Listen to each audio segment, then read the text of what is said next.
A gente já abre aqui o Bastidores do Poder, essa edição de terça-feira, dia 18 de janeiro, com o nosso companheiro repórter Márcio Rocha, que acompanha agora neste momento, né, o protesto de servidores públicos, né? Na verdade, os servidores públicos prometem aí uma grande mobilização no Ministério da Economia, pedindo aumento salarial para o funcionalismo público. A gente tem a repercussão com o presidente da República, agora os detalhes com o Márcio Rocha. Fala, Márcio, boa tarde.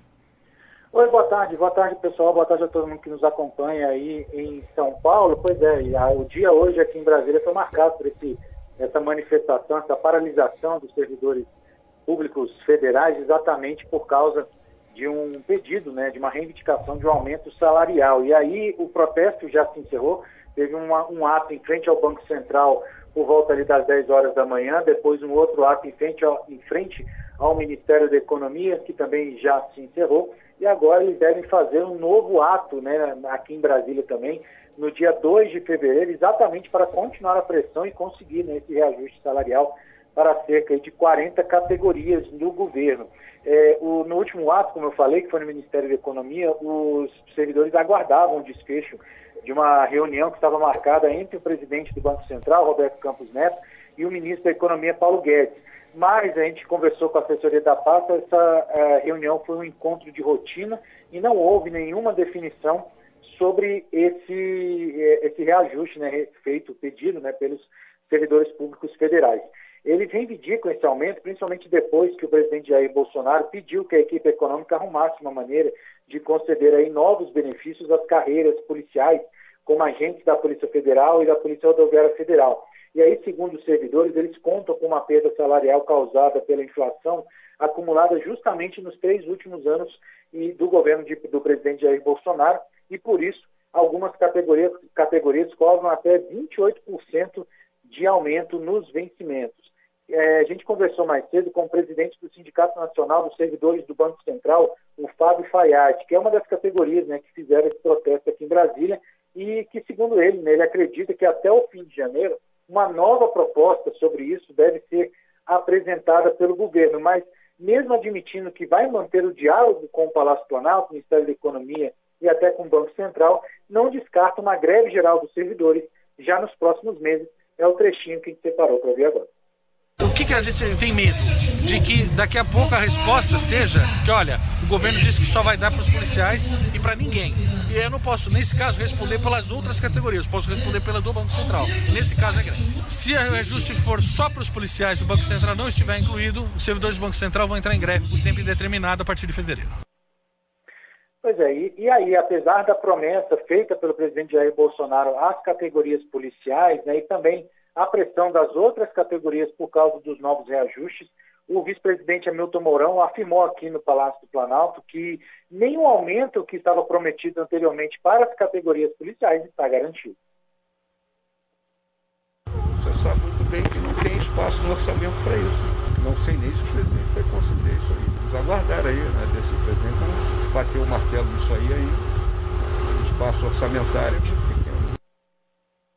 Pois é, aí segundo o Ministério da Economia, se fosse concedido esse aumento de 28% aos servidores federais, o gasto poderia chegar aí a cerca de 84 bilhões de reais. E aí, no entanto, o governo tem a previsão de usar no orçamento de 2022 cerca de 1 bilhão e 700 milhões de reais em reajustes salariais, inclusive justamente para as categorias policiais, né, as forças policiais que foram prometidas, a quem foi prometido, né, esse reajuste feito pelo presidente Jair Bolsonaro. Então a gente aguarda aí para saber os desfechos dessas mobilizações. A expectativa é que em fevereiro, no dia 2 de fevereiro, justamente pela volta do recesso parlamentar, sejam feitas novas manifestações aqui em Brasília. A gente segue acompanhando. É isso aí, Márcio Rocha, direto de Brasília, obrigado, sempre atualizando aqui o ouvinte da Rádio Bandeirantes. Até a próxima, Márcio. Abraço, pessoal. Tchau, tchau. Tchau. Cláudio, você queria repercutir também esse protesto dos servidores? Não? Eu adoraria, porque é o seguinte, é claro que o direito de manifestação está assegurado na Constituição, as pessoas fazem o que querem de suas vidas, inclusive protestar contra o governo. O governo tem que ficar ouvindo protesto na porta mesmo. Agora, o que a gente assistiu hoje em Brasília não é nada disso que tem sido divulgado. O que nós vimos hoje foi uma manifestação sobretudo, predominantemente de marajás do serviço público aqui em Brasília. No Banco Central, para você ter uma ideia, categorias que estão ameaçando fazer greve ganha de salário para começo de conversa e início de carreira R$27 mil por mês. Não são todos, algumas categorias do Banco Central, mas olha, a grande maioria ganha próximo do teto. Como não tem ninguém recentemente nomeado para o Banco Central, então ninguém ganha apenas R$27 mil nessas categorias de salário base nesse valor. Muito pelo contrário. São todos aqueles que, acrescidos os penduricários, as regalias, etc., bate lá no teto, né? Não ganha mais do que o ministro do Supremo, porque tem um abate-teto, então fica ali limitado aos R$39 mil.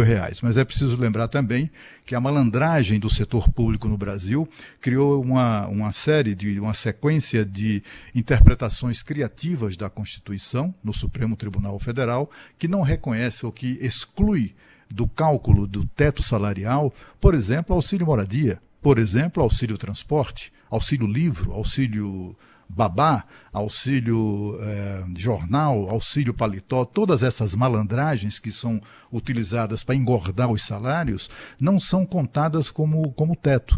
Então o cara vai lá, ganha o teto e mais isso. Né? É muito frequente no Banco Central você encontrar, aliás, são muitos os que ganham 50, 60 mil por mês, em razão exatamente dessa embromação que foi consagrada nos tribunais do Brasil, que afinal de contas é o tipo do drible na Constituição que interessa também aos tribunais que são beneficiados por esse tipo de regalia. Você imagina que, como a gente comentou aqui ontem, no Mato Grosso do Sul, o estado da Lana, o Tribunal de Justiça atribuiu agora um auxílio transporte aos desembargadores de R$7 mil por mês.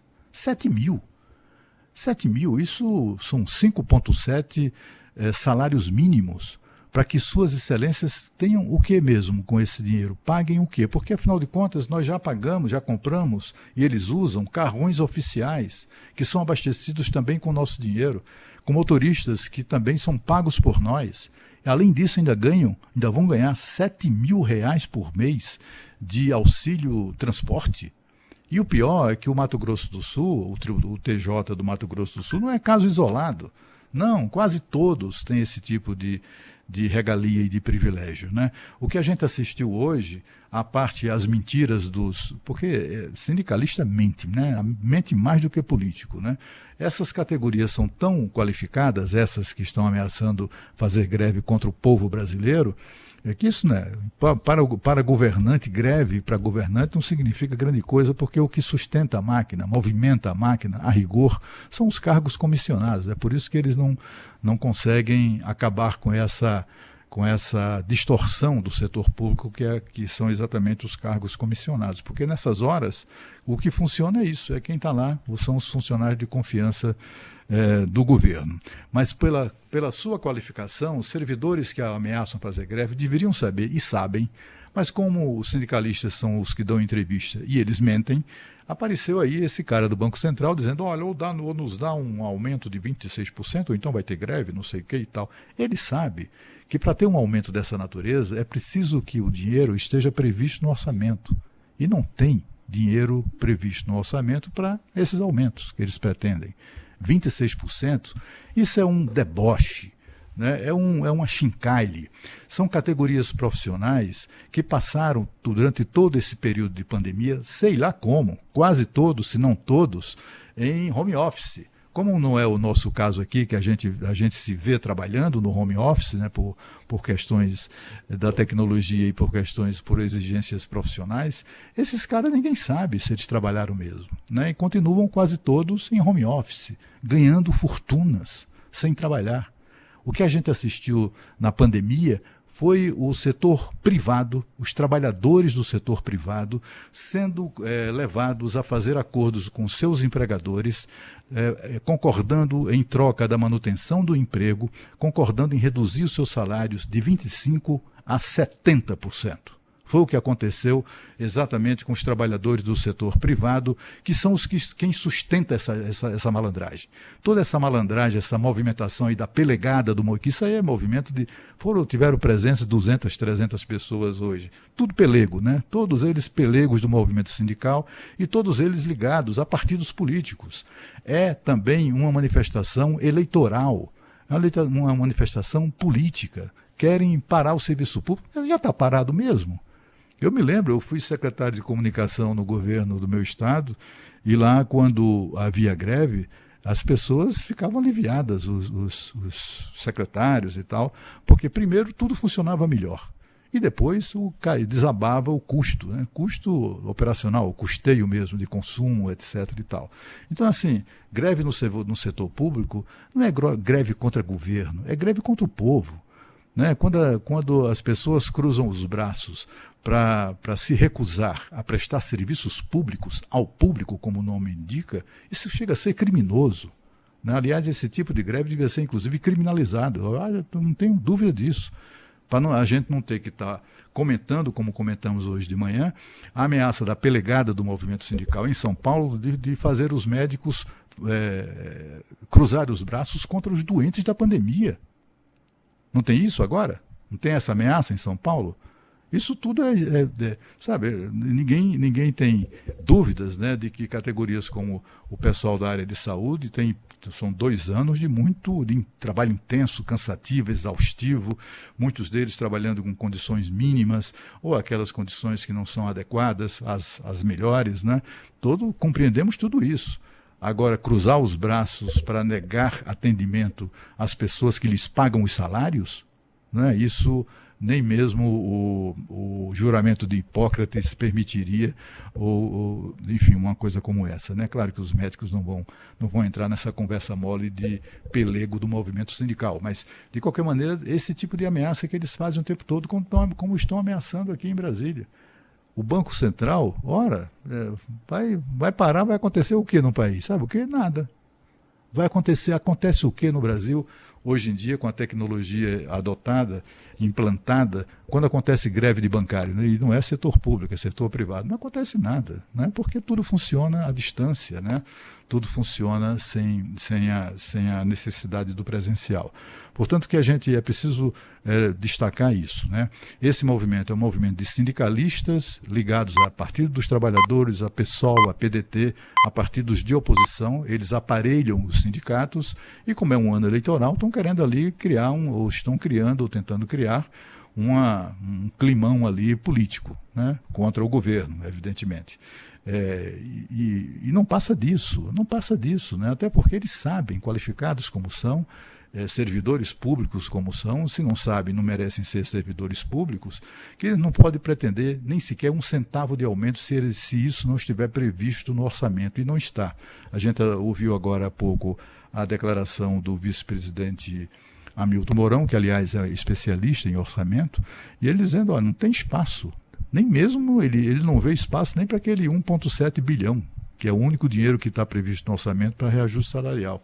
1,7 bilhão, que é nada, comparado a 1% quase dos 84 bilhões que seriam necessários para saciar a gula dessa gente. Né? O que nós precisamos no Brasil é reduzir drasticamente os custos com o setor público, não é aumentá-lo. Né? Essas pessoas perderam a credibilidade junto à opinião pública quando, por exemplo, não se solidarizaram aos trabalhadores do setor privado, abrindo mão também dos seus salários. Por que eles não fizeram isso? Você sabe quanto os servidores públicos, municipais, estaduais e federais abriram mão de salário durante a pandemia, enquanto quem paga a conta, que são os que recolhem impostos, né, são os trabalhadores do setor privado e as empresas, quando todo mundo abria mão de 50% do salário, 30%, 70%, até 70%, que era a previsão legal, do salário em troca da permanência, da manutenção do emprego, no setor público não acontecia absolutamente nada disso. Eles não abriram mão de um único centavo para ajudar o país a enfrentar essa guerra que nós vivemos, ainda vivemos, uma guerra contra o vírus. Essa pandemia é uma situação de guerra. Você imagina, numa situação de guerra, os caras, não quero mais não, vou aqui cruzar os braços e vou deixar que o inimigo avance e liquide as nossas forças, etc. É mais ou menos isso que se pretende com esse movimento absolutamente cínico que a gente viu hoje aqui em Brasília. Essas pessoas, esses marajás do serviço público, gente que ganha 30, 40 mil reais por mês, fazendo protestinho político, porque vai ter uma possibilidade, ainda remota, o aumento não foi concedido não, há uma possibilidade de aumento para a Polícia Federal. Ora, vamos pentear macacos. Só para lembrar que ninguém estava falando, né, Cláudio Berto, em aumento, porque o momento não é para isso, né? A economia brasileira com a trancos e barrancos retomando depois de tanta dificuldade, fechamento, as pessoas voltando a circular, a coisa voltando a andar. Então, ninguém estava falando sobre isso. O presidente Jair Bolsonaro teve a maravilhosa ideia de oferecer um aumento pequeno para todo mundo. Não coube no orçamento, um aumento só para uma categoria, os policiais, e pegou muito mal nos bastidores. O ministro Paulo Guedes, obviamente, alertou que isso provocaria um tsunami de insatisfação, como que a gente está vendo agora em Brasília. E só uma conta que eu queria complementar também, uma informação que eu acho que o Cláudio Berto deve dominar também, que o Instituto Fiscal Independente do Senado fez uma continha básica. 1% de aumento para todos os servidores federais tem um impacto de 3 bilhões de reais no orçamento. Além de não ter previsão orçamentária, é impossível tirar esse dinheiro da cartola no momento como que a gente está vivendo. Lembrando que tem 13 milhões de desempregados. Hoje a gente falando de pagamento do auxílio gás, que é um negócio de R$52 para as pessoas que não têm condições de comprar um botijão de gás. E Brasília, a Ilha da Fantasia, enfrentando um protesto da elite do funcionalismo, pessoal que ganha melhor de todo o serviço público reclamando porque não está ganhando mais, infelizmente. E sem contar, né, Lana, que essas categorias já foram contempladas com aumento. O Banco Central, por exemplo, recebeu aumento em 2019, o governo Bolsonaro, inclusive, né? Eles foram todos aumentados, porque desde o governo Lula, o Estado brasileiro fez a opção de arrumar a vida das categorias. Então, os aumentos são setoriais. Tem, inclusive, câmaras setoriais de diálogo, de negociação desde o governo Lula. Câmaras setoriais de negociação, exatamente para isso, exatamente para negociar como tem sido negociado. Toda essa cambada aí que está chantageando o governo ou tentando chantagear o país por mais dinheiro, todos eles já foram contemplados com aumentos generosíssimos, porque quando o aumento é setorial, ele é mais substancial, né? O que eles estão querendo é o quê? É um aumento linear para todo mundo. Isso não existe há décadas no Brasil. Isso já foi abandonado há décadas. Nenhum governante mais, nem municipal, nem estadual, concede aumentos lineares. Os aumentos são sempre setoriais. É porque, como eu tenho dito aqui, né, esses sindicalistas mentem. E aí, para tentar, de alguma maneira, fazer valer a sua pretensão, eles ficam inventando coisas, eles mentem muito. Olha, eu não imaginei que os políticos fossem superados nesse mistério de mentir.